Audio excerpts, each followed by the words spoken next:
ఏమిటి జనకి అలా ఉన్నావు? నాకేమండి, బానే ఉన్నాను.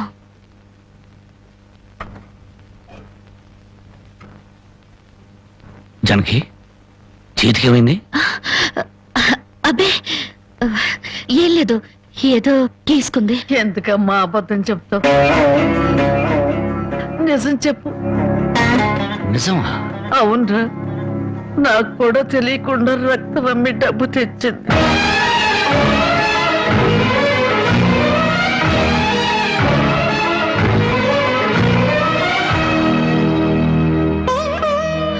జనకి నువ్వు రక్తం అమ్మావా? కొనేవాళ్ళుంటే మాంసం కూడా అమ్మేదిరా. ఇల్లు కడవటానికి, పొయ్యి వెలగటానికి దానికి ఇంతకన్నా మార్గమేము? నీకు సంపాదనే ఉంది. ఇదంతా కర్మరా, కర్మ.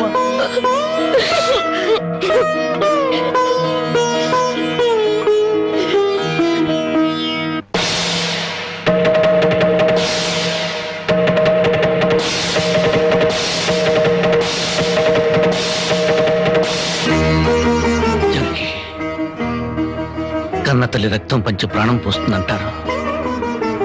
నువ్వు నీ రక్తం అమ్మి నా ఆకలి తీర్చాలనుకుంటున్నా. మా అమ్మ ఎలా ఉంటుందో చూడలేదు, కానీ నీలాగే ఉంటుందని అర్థమైపోయింది. జనకి ఈ రోజు నుంచి నిజాయితీగా సంపాదిస్తాను. మిమ్మల్ని అందరినీ పోషించుకుంటాను.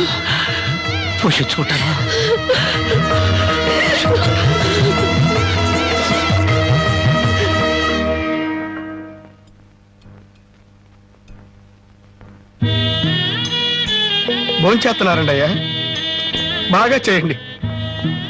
అమ్మా, అయ్యగారికి పౌరుషం పెరగటానికి 4 పచ్చిమిరపకాయలు కూడా వేసి పెట్టండి అమ్మా. పరకాలు నీకన్నా పిచ్చి పట్టిందా? అవునయ్య గారు, జానకమ్మ బతుకు చూసొచ్చాక నాకు నిజంగానే పిచ్చి పట్టింది. మహాలక్ష్మి లాంటి ఆ తల్లి పాత చీరలు కట్టుకుని కళ్ళలో ఆకలిని, కడుపులో బాధల్ని దాచుకుంటూ ఎలా బతుకుతుందో ఒకసారి చూసి రండి అయ్యా. దాని కర్మ చేసుకున్న దానికి అనిపిస్తోంది. బాగా చెప్పారు అయ్య గారు.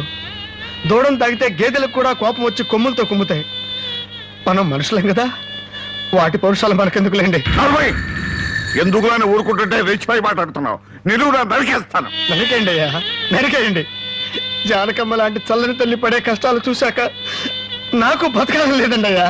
నరికేయండి, నరికేయండి అయ్యా, నరికేయండి. నరికేస్తారంట, నరికేయండి అయ్యా, నరికేయండి. ఏమండి, అది ఆకలితో చచ్చిపోతే మన సిగ్గుతో చావాలండి. పిల్లలు తప్పు చేస్తే పెద్దవాళ్ళు క్షమించాలి, కానీ ముందుగా ప్రవర్తించకూడదు. ఎంత కాదనుకున్నా అది మన బిడ్డండి. ఒక్కసారి వెళ్ళిరండి.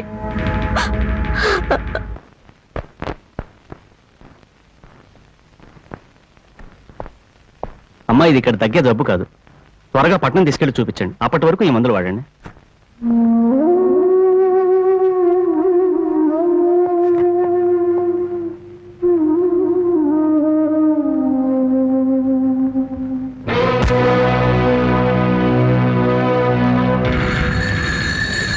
అది 30,000. దాంతో ఆ ముసల్దానికి వైద్యం చేయించి మిగతా డబ్బుతో నీ మొగ్గుని ఏదైనా వ్యాపారం చేసుకోమని. ఇది దానమా నాన్న? ఈ ఇంటి కోడలు అనుకుంటే దానం, నా కన్న కూతురు అనుకుంటే కానుక. కన్న కూతురు? ఎవరు నాన్న కన్న కూతురు? నిజంగా బంధం నీ మనసులో ఉంటే నా పెళ్లికొచ్చి 4 అక్షంతలు వేసేవాడివి. కన్న కూతురు కడుపుతో ఉన్నప్పుడు, కనీసం నీ మనవరాలు పుట్టినప్పుడైనా కళ్ళారా చూడ్డానికి వచ్చేవాడివి. ఇప్పుడు నీకున్న డబ్బుతో నా దరిద్రాన్ని వెక్కిరించడానికి వచ్చావా నాన్న? నువ్విచ్చిన డబ్బుతో పంచభక్ష పరమాన్నాలు తినే కన్నా నా భర్త సంపాదించిన డబ్బుతో గంజినీళ్లు తగిన తృప్తిగా ఉంటుంది. వాడి ముఖం వాడింకే సంపాదిస్తాడు. నిన్ను ఇంటిని అమ్మడం తప్ప. లక్షలకు లక్షలు కట్నం తీసుకుని కూడా పెళ్ళాన్ని కృష్ణాలు పుస్తకాలెడుతున్నారే, వాళ్ళతో పోల్చుకుంటే నా భర్త రత్నం నాన్న.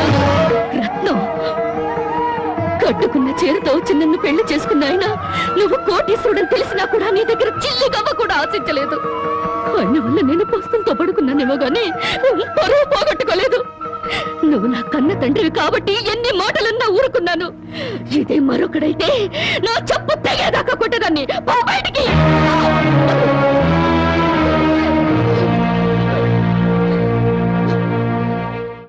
పేదరికంలో బ్రతుకును నువ్వు ఉద్యోగంలో చేరి గాడి చాకరీ చేస్తావా? అవును సార్, మా ఇల్లు గడవడమే చాలా కష్టంగా ఉంది. దయచేసి నాకు ఏదైనా పని ఇప్పించండి సార్. వద్దులే బాబు, నిన్ను నా దగ్గర ఉద్యోగంలో పెట్టుకుంటే నా ఫ్యాక్టరీ నీ ప్యాకెట్ క్లబ్ గా చేస్తావు. నమస్కారం బాబు. ఏంటే ఇంట్లో గడవడం చాలా కష్టంగా ఉంది. ఏదైనా పని ఇప్పిస్తే చేసుకుంటాను సార్. చేసుకున్న పెళ్ళాన్ని చూసి మురిసిపోవడానికి పేకాడడానికి నీకు టైం సరిపోవడం లేదు. నువ్వేం పని చేస్తావా?